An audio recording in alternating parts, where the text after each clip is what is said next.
Hello friends, आज के इस हिंदी विषय के वीडियो में हम हमारा एक नया पार्ट शुरू करने वाले हैं जिसका टाइटल है दाज्यू। अब आपको पता है कि लास्ट जो लेसन था उसमें हमने 12वां चैप्टर डिस्कस किया था और 12वें के बाद सीधा मैं 15वां लेता हूँ। तो आपके मन में यह प्रश्न होगा कि जो बाकी के दो बचे उसका क्या। तो इसके लिए मैं यह आपको कहना चाहता हूँ कि जो हमारा 13वां और 14वां जो लेसन है वह हमारे सिलेबस में इंक्लूड नहीं किया है। यानी कि आपको पता है कि गवर्नमेंट द्वारा जो सिलेबस है उसको 30% डिक्रीज किया गया है, जिसमें 13वां और 14वां लेसन्स इंक्लूड नहीं किया है। और इसीलिए मैं डायरेक्टली 15वां यूनिट ले रहा हूँ जिसका टाइटल है दाज्यू। अब आपके मन में प्रश्न होगा कि दाज्यू का मतलब क्या होता है। तो दाज्यू का मतलब होता है बड़ा भाई। फिर से कहता हूँ, दाज्यू का मतलब होता है बड़ा भाई। यह जो लेसन है वह शेखर जोशी द्वारा लिखा गया है। और अगर शेखर जोशी की कथाकार की बात करें तो महावीर प्रसाद द्विवेदी पुरस्कार और पहल सम्मान से उसे सम्मानित किया गया है। इतना ही नहीं, बल्कि यह जो लेसन है कहानी पर चिल्ड्रन फिल्म सोसाइटी द्वारा फिल्म का भी निर्माण किया गया, यानी यह जो लेसन है उस पर एक फिल्म भी फिल्माई गई है। अब अगर हम दाज्यू लेसन की बात करें तो उसकी जो स्टोरी लाइन है उसमें क्या है। तो दाज्यू कहानी एक बाल श्रमिक पर लिखी गई कहानी है। एक बालक है जो श्रमिक है जिसकी स्टोरी यहाँ पर हमें दी गई है। मदन, जिसका नाम है मदन, एक पहाड़ी बालक है जो पेट की आग बुझाने के लिए शहर में आकर होटल में काम करता है। पेट की आग बुझाने यानी कि अपना जीवन निर्वाह करने के लिए क्या करता है, शहर में आकर होटल में काम करता है। भोलेपन में जिसे वह अपना दाज्यू अर्थात बड़ा भाई समझने लगता है, वही किस प्रकार एक दिन उसके बाल मन पर आघात कर जाता है, इसका मार्मिक चित्रण इस कहानी में हुआ है। यानी कि वह जो बालक है वह किसी अनजान व्यक्ति को अपना बड़ा भाई मान लेता है, पर जो अनजान व्यक्ति होते हैं डेफिनेटली वो अच्छा ही होता है, लेकिन कुछ होने की वजह से वह उसे थोड़ा डांट देता है। किसको? मदन को, जो होटल में काम करता है। और जिसकी वजह से क्या होता है, उसके बाल मन पर एक बहुत बड़ा आघात सा लग जाता है। और इसका बाल मन का मार्मिक चित्रण यहाँ पर इस कहानी में किया गया है। यानी कि इस कहानी में और हम कह सकते हैं कि इमोशंस, व्यक्ति के जो इमोशंस है उसको कैसे कंट्रोल करना चाहिए, और अगर आप ओवर इमोशनल है तो आपके मन पर कैसा असर हो सकता है।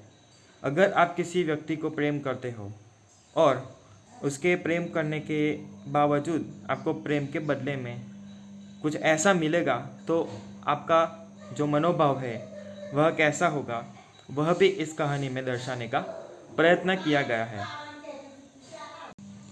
तो चलिए कहानी शुरू करते हैं और देखते हैं कि कहानी में क्या होता है।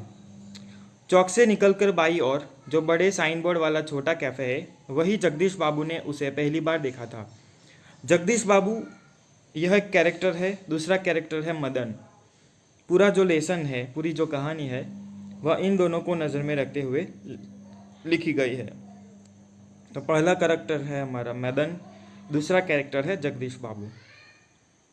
और कहते हैं कि पहली बार उसने क्या देखा था, चौक से निकलकर बाई और जो साइन बोर्ड वाला एक छोटा कैफ़े है वहीं जगदीश बाबू ने उसे पहली बार देखा था। किसको? मदन को। क्यों? क्योंकि वह वहाँ पर काम करता था इसलिए। गोरा चिट्टा रंग, नीली शफाक आंखें, सुनहरे बाल और चाल में एक अनोखी मस्ती पर शिथिलता नहीं। यहाँ पर किसका डिस्क्रिप्शन किया गया है, तो यहाँ पर हम कह सकते हैं कि मदन कैसा दिखने वाला लड़का है उसका थोड़ा सा डिस्क्रिप्शन हमें दिया गया है। तो उसका रंग जो था वह गोरा चिट्टा था, उसकी आंखें जो थी वह नीली शफाक आंखें थी, सुनहरे उसके बाल थे और चाल में एक अनोखी मस्ती पर शिथिलता नहीं थी। कमल के पत्ते पर फिसलती हुई पानी की बूंद की उसकी फुर्ती। यानी कि हम यहाँ पर ऐसा कह सकते हैं कि जो मदन था, जो होटल में काम करता था, वह एक फुर्तीला व्यक्ति था। आंखों की चंचलता देखकर उसकी उम्र का अनुमान केवल 9-10 वर्ष ही लगाया जा सकता था और शायद यही उम्र उसकी रही होगी।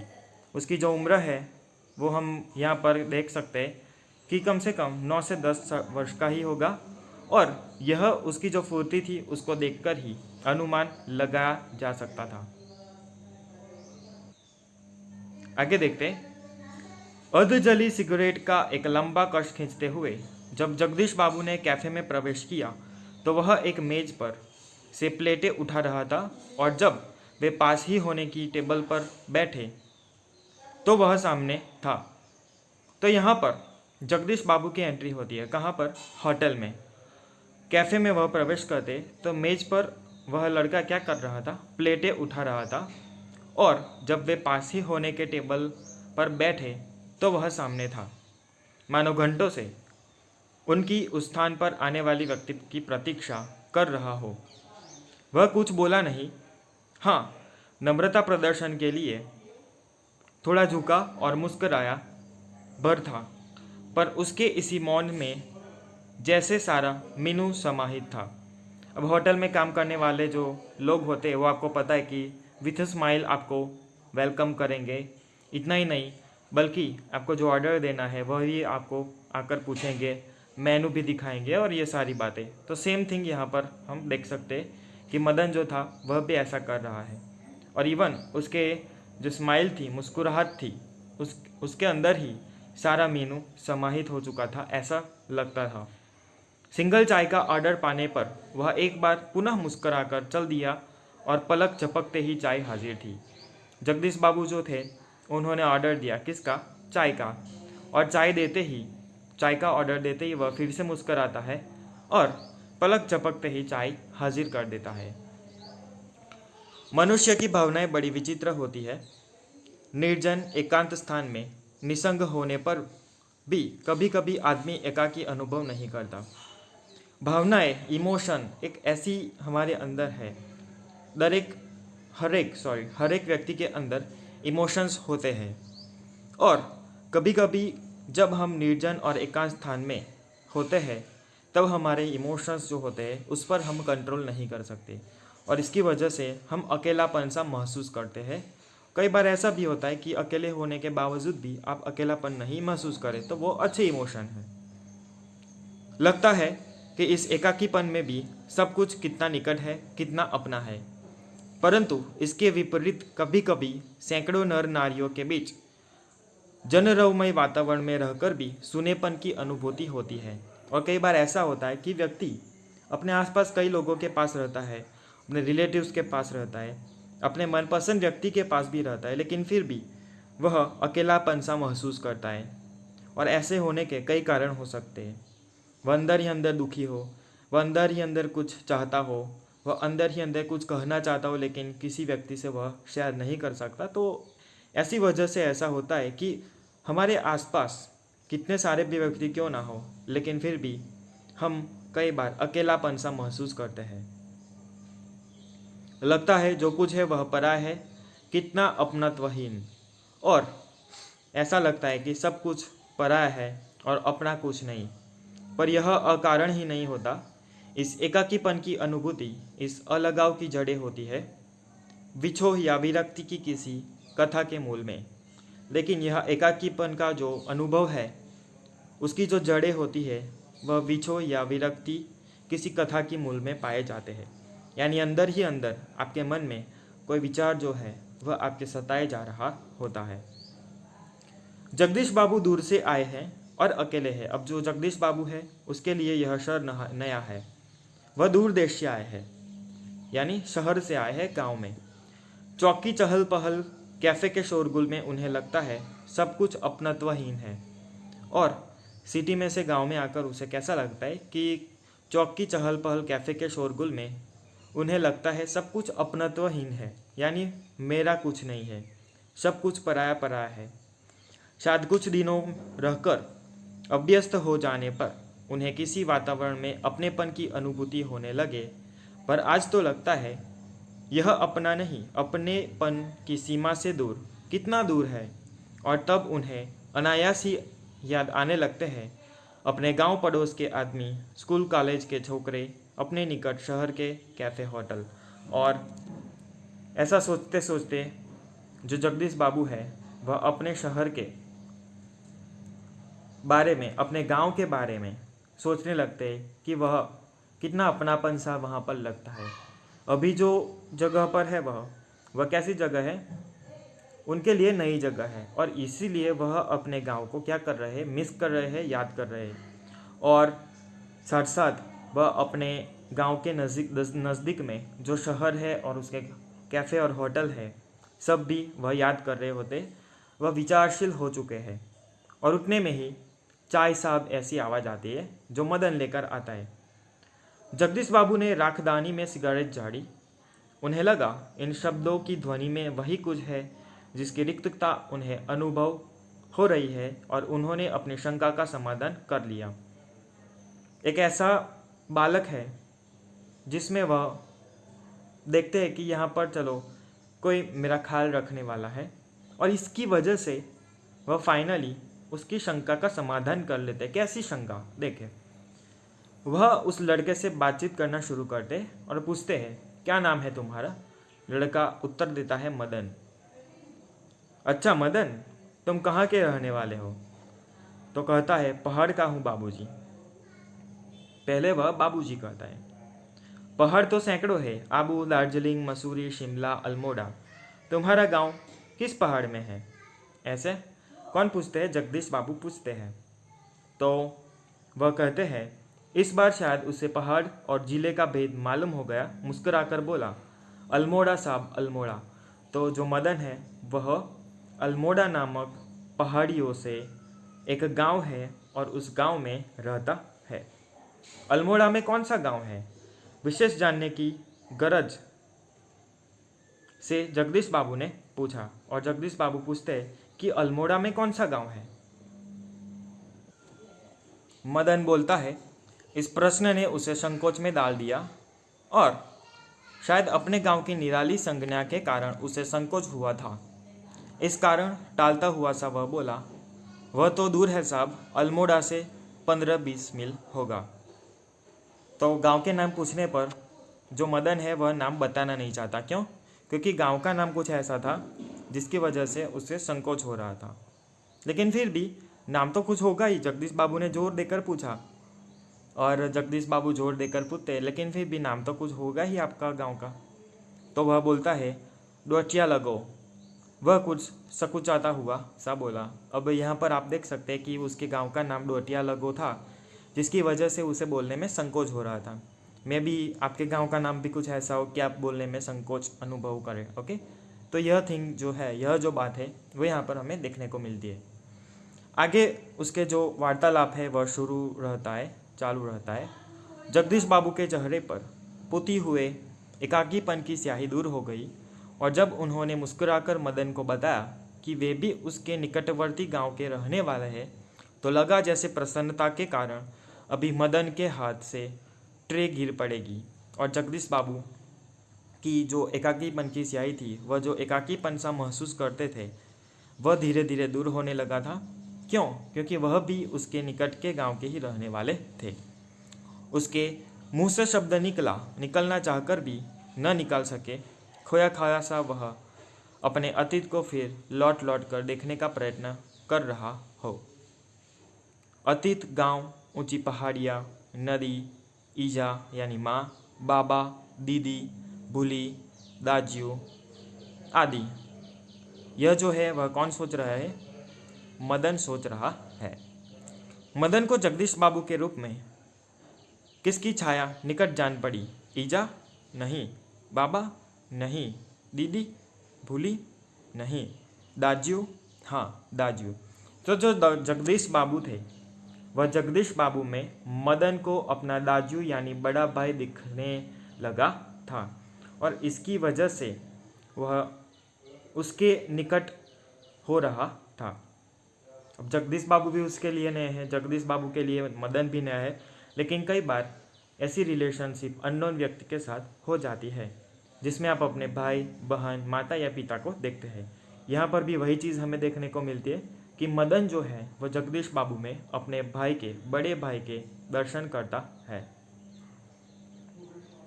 2-4 ही दिनों में मदन और जगदीश बाबू के बीच अजनबीपन की खाई दूर हो गई। वह एक दूसरे के नज़दीक आने लगे। टेबल पर बैठते ही मदन का स्वर सुनाई देता, दाजू जय हिंद, यानी जय हिंद। दाजू आज तो ठंड बहुत है। दाजू क्या यहाँ भी ह्यू यानी हिम पड़ेगा? दाजू आपने तो कल बहुत थोड़ा खाना खाया। तभी किसी और से बॉय की आवाज़ पड़ती और मदन उस आवाज़ की प्रतिध्वनि के पहुँचने से पहले ही वहाँ पहुँच जाता। ऑर्डर लेकर फिर जाते जाते जगदीश बाबू से पूछता, दाजू कोई चीज़ पानी लाओ। तो जगदीश बाबू ऐसा। तो यहाँ पर आप देख सकते हैं कि जो मदन है वह जगदीश बाबू को दाजू दाजू कहकर पुकारने लगा था। इतना ही नहीं बल्कि बातचीत करने का भी वह प्रयत्न किया करता था और जगदीश बाबू का वह अच्छी तरीके से ख्याल भी रखने लगा था। जब भी वह होटल में आते थे तब वह उसका ख्याल रखता था। पानी लाओ जब ऐसा बोलते जगदीश बाबू तो वह लाए दाजू शब्द को उतने ही आतुरता और लगन से दोहराता जितनी आतुरता से बहुत दिनों के बाद मिलने पर भी माँ अपने बेटे को चूमती है। तो उसके बीच जो एक संबंध हो चुका था भाई का, वह आप यहाँ पर देख सकते हैं कि वह क्लोजली बहुत कनेक्टेड हो चुके थे। कौन? मदन और जगदीश बाबू दोनों के बीच एक अच्छा सा रिलेशन हो गया था। कुछ दिनों बाद जगदीश बाबू का एकाकीपन भी दूर हो जाता है। उन्हें अब चौक कैफ़े, तो आप यहाँ पर देख सकते हैं कि जगदीश बाबू जो थे उसका सारा अकेलापन जो था वह दूर हो चुका था। इतना ही नहीं बल्कि उसके सारा शहर अपनेपन के रंग में रंगा हो ऐसा लगने लगा था। परंतु अब उन्हें यह बार बार दाजू कहलाना अच्छा नहीं लगता और यह मदन था कि दूसरी टेबल से भी दाजू, लेकिन बार बार मदन जो था वो डेफिनेटली उसमें अपना बड़ा भाई देखता था और इसकी वजह से वो बार बार दाजू दाजू बोला करता था। पर जगदीश बाबू को यह बार बार यानी जब ओवर होता है किसी भी बात में तो वह अच्छा नहीं लगता और इसीलिए वह अपने आप को दाजू कहलाना पसंद नहीं करते थे। लेकिन हाँ, यह भी बात श्योर है कि ऐसा कुछ उसके मन में नहीं है कि यह व्यक्ति मुझे दाजू क्यों कहता है। लेकिन हाँ, बार बार वह बोलता था, वह जगदीश बाबू को अच्छा नहीं लगता था। आगे देखते हैं क्या होता है। मदन इधर आओ, आया दाजू। दाजू शब्द की आवृत्ति पर जगदीश बाबू के मध्यम वर्गीय संस्कार जाग उठे। अपनत्व की पतली डोरी अहम की तेज धार के आगे टिक न सकी। जब उसे वह बुलाते हैं कि मदन इधर आओ तब वह कहता है कि आया दाजू, और जब वह फिर से दाजू शब्द सुनते हैं तब जगदीश बाबू के मध्यम वर्गीय जो संस्कार है वह जाग उठते हैं और अपनत्व की जो पतली डोरी होती है अहम की तेज धार के आगे कट जाती है। इसका मतलब कि यहाँ पर जगदीश बाबू है वह मदन पर थोड़ा सा गुस्सा कर देते हैं। देखते हैं क्या होता है। दाजू चाय लाऊं? वह प्रश्न पूछता है। कौन? मदन। तो आंसर मिलता है कि चाय नहीं, लेकिन यह दाजू दाजू क्या चिल्लाते रहते हो दिन रात। आंसर देने की बजाय वह क्या कहते हैं कि यह क्या बार बार तुम दाजू दाजू चिल्लाते रहते हो दिन रात। किसी की प्रेस्टीज का भी ख्याल रखा करो, यानी कि किसी की शाख जो है, किसी की प्रतिष्ठा है, उसका भी तुम्हें ख्याल नहीं है। ऐसा सुनते ही मदन मन ही मन बहुत निराश हो जाता है। इतना ही नहीं बल्कि उसका जो सारा प्यार था जिसमें वह दाजू यानी अपना बड़ा भाई देखता था, उसकी वजह से उसके मन पर एक गहरी चोट लग जाती है। ऐसा सुनते ही देखते आगे क्या होता है। जगदीश बाबू का मुंह क्रोध के कारण तमतमा गया। शब्दों पर अधिकार नहीं रह सकता और जगदीश बाबू तो रियल में ही गुस्सा हो चुके थे। मदन प्रेस्टीज का अर्थ समझ सकेगा या नहीं यह भी उन्हें ध्यान नहीं रहा, पर मदन बिना समझाए ही सब कुछ समझ गया था। अब मदन के लिए प्रेस्टीज शब्द क्या है वो उसे पता नहीं। प्रेस्टीज यानी मान सम्मान प्रतिष्ठा, लेकिन वह समझ सकेगा या नहीं वो तो नहीं पता क्योंकि वह एक शिक्षित व्यक्ति नहीं है। लेकिन हाँ, उसे इतना तो पता चल गया था कि यह जो जगदीश बाबू है उसे मेरा दाजू कहलाना पसंद नहीं। आगे क्या होता है। मदन को जगदीश बाबू के व्यवहार से गहरी चोट लगी। जैसा कि मैंने कहा कि वह ओवर इमोशन में आ चुका था, जिसकी वजह से उसके मन पर गहरी चोट लग जाती है। इसका एक रीज़न भी है कि आप किसी व्यक्ति से बहुत प्यार करते हैं और यही व्यक्ति आपके साथ ऐसा व्यवहार करे तो डेफिनेटली आपको भी यह चीज़ समझ में आ सकेगी। वह व्यक्ति कोई भी हो सकता है, आपके माता पिता हो सकते हैं, आपका भाई हो सकता है, लेकिन वह ऐसा नहीं कि वो हर बार आपके साथ ऐसा करेंगे। लेकिन हाँ, कोई बात में जब आप थोड़ा सा ज़्यादा कर देते तब जाकर कोई भी व्यक्ति आपके ऊपर क्रोधित हो सकता है। और वही बात यहाँ पर हमें देखने को मिली कि बार बार वो मदन था, वो जगदीश बाबू को दाजू दाजू बुलाया करता था, वो उसको पसंद नहीं आया और इसके लिए उस पर वह थोड़ा क्रोधित हो जाते हैं। अब आगे देखते हैं। मदन को जगदीश बाबू के इस व्यवहार से बहुत बड़ी चोट लगी थी, मन के अंदर, फिजिकली नहीं, इमोशन पर उसे चोट लगी थी। मैनेजर से सिरदर्द का बहाना कर वह घुटनों में सर दे कोठारी में सिसकिया भर रोता रहा। इतनी तो गहरी चोट लगी कि वह सिरदर्द का बहाना बनाकर कोठरी में बैठकर सिसकिया भर पर रोने लगा। घर गांव से दूर ऐसी परिस्थिति में मदन का जगदीश बाबू के प्रति आत्मीयता प्रदर्शन स्वाभाविक ही था। और जो जगदीश बाबू थे उसका भी कोई यहाँ पर हम दोष नहीं निकाल सकते। क्यों? क्योंकि वह यहाँ पर नए थे, उसे कोई भी व्यक्ति के बारे में कुछ भी पता नहीं था। वह गांव भी नया था, वह शहर भी उसके लिए नया था और इसके लिए जगदीश बाबू के प्रति उसका आत्मीय प्रदर्शन स्वाभाविक ही था। किसका प्रदर्शन? मदन का। दूसरी अगर हम जगदीश बाबू की बात करें तो वो भी यहाँ पर नए थे, तो दोनों एक दूसरे के करीब आने का प्रयत्न किया करते थे। लेकिन हाँ, वो आप भी गए थे, लेकिन फिर भी थोड़ा सा ओवर इमोशनल होने की वजह से मदन के मन पर एक गहरी चोट लग जाती है। इसी कारण आज प्रवासी जीवन में पहली बार उसे लगा जैसे किसी ने उसे ईजा की गोदी से, बाबा की बाहों के और दीदी के आंचल की छाया से बलपूर्वक खींच लिया हो, परंतु भावुकता स्थायी नहीं हो तो। और उसे ऐसा महसूस होने लगा कि अपनी बहन की गोदी से, बाबा की बाहों से और दीदी के आंचल से उसे निकाल दिया, बलपूर्वक खींच लिया हो, लेकिन भावुकता स्थायी नहीं हो तो, यानी इमोशंस आपके अंदर स्थायी नहीं होने चाहिए। रो लेने पर, अंतर की घुमड़ की वेदना की आंखों की राह बाहर निकाल लेने पर मनुष्य जो भी निश्चय करता है वे भावुक क्षणों की अपेक्षा अधिक विवेकपूर्ण होते हैं। यानी जब आप इमोशन होकर कोई भी डिसीज़न ले लेंगे तो वह आपके लिए और दूसरों के लिए भी पीड़ादायक होंगे। जब भी आप कोई डिसीज़न लें उसमें अपना इमोशन तो डेफिनेटली ज़रूरी है, लेकिन ओवर इमोशन से आपको कोई भी डिसीज़न नहीं लेना चाहिए। अगर आप ओवर इमोशनल होंगे तो आप अपने आप को हर्ट करेंगे। वो जो बात है वो यहाँ पर समझाने का प्रयत्न किया है।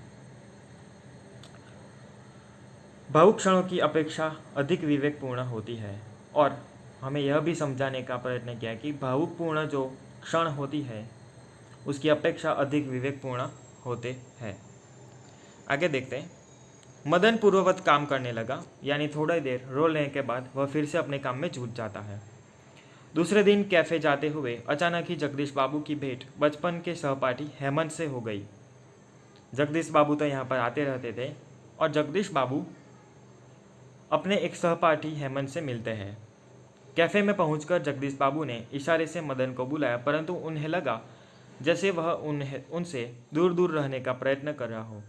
अब मदन जो एक बालक था उसके मन पर एक गहरी चोट लग गई थी, जिसकी वजह से क्या हुआ था कि वह जगदीश बाबू से बात न करने का प्रयत्न करता रहा और उसे हम ऐसा भी कर सकते हैं कि वह भी दूर दूर रहने का प्रयत्न करने लगा। किससे? जगदीश बाबू से। क्यों?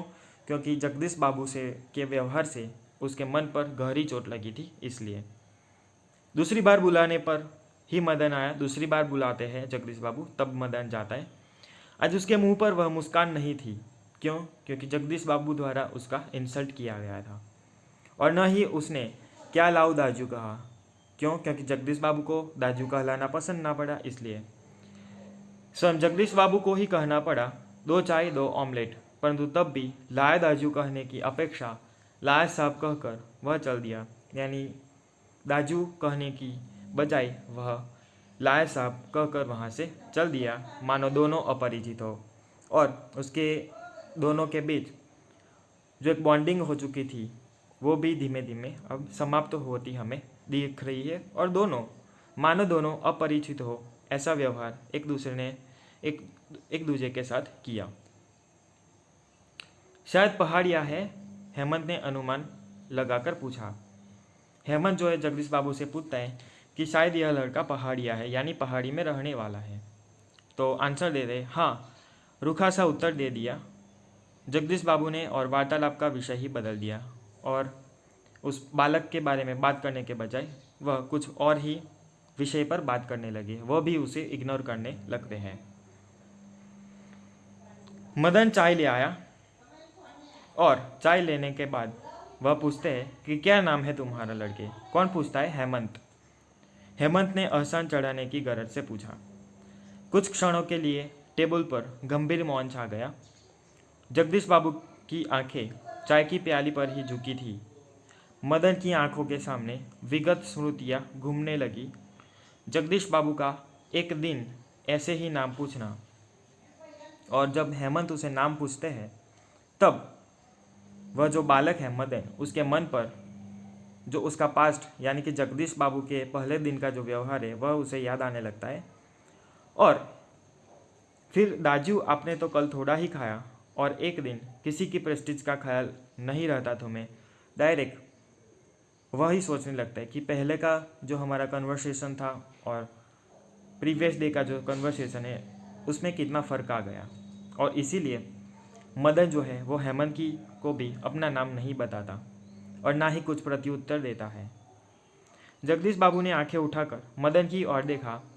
उन्हें लगा जैसे अभी वह ज्वालामुखी सा फट पड़ेगा। जगदीश बाबू देखते हैं कि वह बालक थोड़ा सा सहमा हुआ है और इतना ही नहीं, लेकिन उसे ऐसा भी लगने लगता है कि नाम पूछने पर वह ज्वालामुखी सा फट पड़ेगा, लेकिन ऐसा कुछ नहीं होता।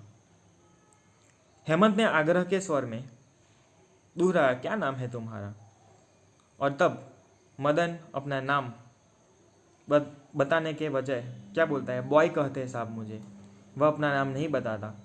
संक्षिप्त सा उत्तर देकर वह मुड़ गया। आवेश में उसका चेहरा लाल हो गया और भी अधिक सुंदर हो गया था। और जो मदन है वह अपना नाम बताने की बजाय क्या करता है? कहते कि मुझे यहाँ पर सब बॉय बुलाते हैं। और इस तरह से हमारा जो यह लेसन है वह पूरा होता है। तो यहाँ पर आपको एक क्वेश्चन आया होगा कि यहाँ पर हमें क्या सीखना चाहिए। सीखने की बात तो बहुत अच्छी है। अगर इस पाठ में से अगर हमें कुछ सीखना है तो यही सीखो कि आप लाइफ में कोई भी डिसीज़न लो, इमोशंस तो उसमें आएंगे ही आएंगे, भाव, लेकिन उसके साथ साथ आपका माइंड भी यूज़ किया करो। जब भी आप किसी भी व्यक्ति को या किसी भी चीज़ को ज़्यादा महत्व देने लगेंगे तो उसकी नज़रों में आपका जो इम्पोर्टेंस है वह कम होता जाएगा। यानी किसी भी व्यक्ति या किसी भी चीज़ को इतना ही इम्पोर्टेंस दे जितना देना चाहिए। ज़्यादा जब कुछ आप करेंगे तो आप खुद ही हर्ट होगे। यहाँ पर एग्जांपल ले लो कि वह जो लड़का था मदन, वह जगदीश बाबू को दाजू दाजू कहकर बुलाता था तो 2 दिन उसे अच्छा लगा, लेकिन तीसरे दिन जो जगदीश बाबू है वह कह देते कि मुझे तुम्हारा दाजू कहना पसंद नहीं। ऐसा हुआ क्या? यानी कि जब भी आप कुछ करो तो उसमें लिमिट होनी चाहिए। मान सम्मान सभी देना सभी को, लेकिन जब भी आप ज़्यादा कुछ करेंगे तब आप अपने आप को ही हर्ट करेंगे। यही सीख मिलती है। इतना ही नहीं, बल्कि जो बालक का मन होता है वह कैसा होता है वही भी हमें यह दिखाने का प्रयत्न किया है कि बाल मन पर किस तरीके से वह असर करता है तुम्हारा व्यवहार।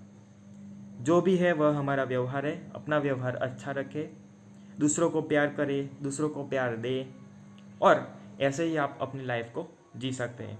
हाँ, एक बात नज़र में रखना कि ज़्यादा इम्पोर्टेंस, ज़्यादा महत्व नहीं देना है, सब कुछ लिमिट में देना है। यही है इसका मैसेज। आई होप कि आपको यह लेसन समझ में आया। और आप भी इसमें से कुछ समझने का प्रयत्न करेंगे। तो मिलते हैं हमारे अगले वीडियो में एक नए लेसन के साथ। Thank you.